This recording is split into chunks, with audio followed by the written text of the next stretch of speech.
I'd like to tell you a love story of a man and a woman, of a native and a foreigner, of a resident and a migrant, of an influential man and a defenseless widow.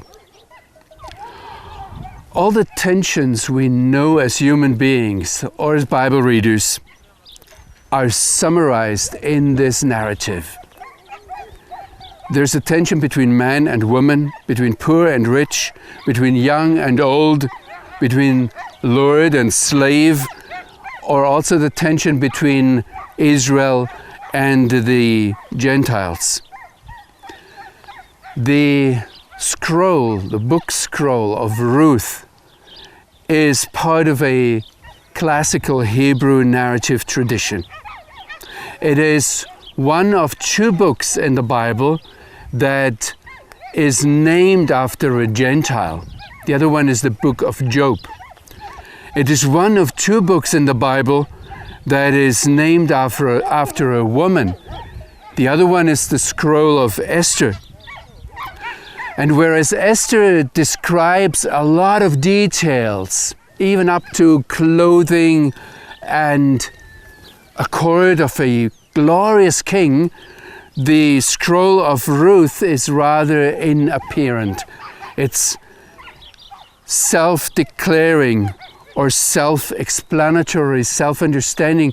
It is just what you see here, the landscape of the eastern part of the central Israel mountain ridge, where it goes down to the Jordan Valley towards the Dead Sea, and in the background, if it's clear, we see the mountains of Moab or the eastern Jordanian mountains.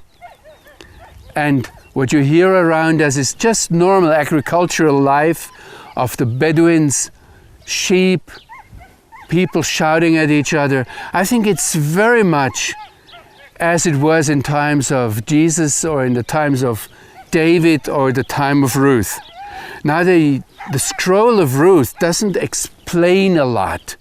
It very much focuses on the human, on the psychology, and you might read the scroll of Ruth, the book of Ruth, from very different perspectives. As a male or female, as a poor man or from the perspective of a rich man, as a native resident or a migrant, as a Jew or a Gentile. And you can focus as main issue on pay attention to very different aspects in the story, to the people of Israel, or you can focus on the Gentile girl. You may focus on the young people, on the old ones, on human beings, or on the Redeemer, on the land. And you might get very different results, very different stories you tell, and reach very different conclusions. And let me tell you, that is legitimate. What I think is important is that we are clear about from which point of view we are coming, and that we'll be honest and give an account to ourselves, but also to our listeners, if we are conversing, to the other partners in the conversation. Some theologians say that this is a novella. It's some kind of freely invented fairy tale for entertainment and edification. A Jewish exegete says it's a folkloric tale, but then he admits also that it has a historical claim. The book of Ruth itself, how it presents itself, says it's history. And actually, I personally would take that seriously.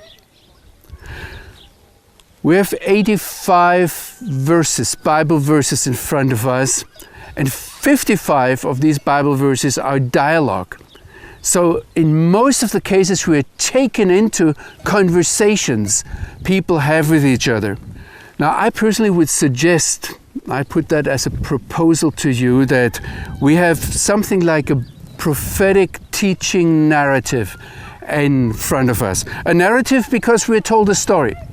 We're taken into a story, into conversations, into people's lives. And it's been told to us not just for edification, but to teach us something. And I personally think it has a prophetic character, a prophetic claim also. And it's prophecy, not something like Christianly legitimized fortune telling me what will happen tomorrow. I think we often mistake there the word prophecy. Biblical prophecy aims at obedience. It wants to help us to live in a way that brings glory to our Father in heaven. It wants to help us in our daily life to make the right decisions at the right moment. And if you keep all this in mind, if we could agree on this basis, then I'd like to simply welcome to the book scroll of Ruth.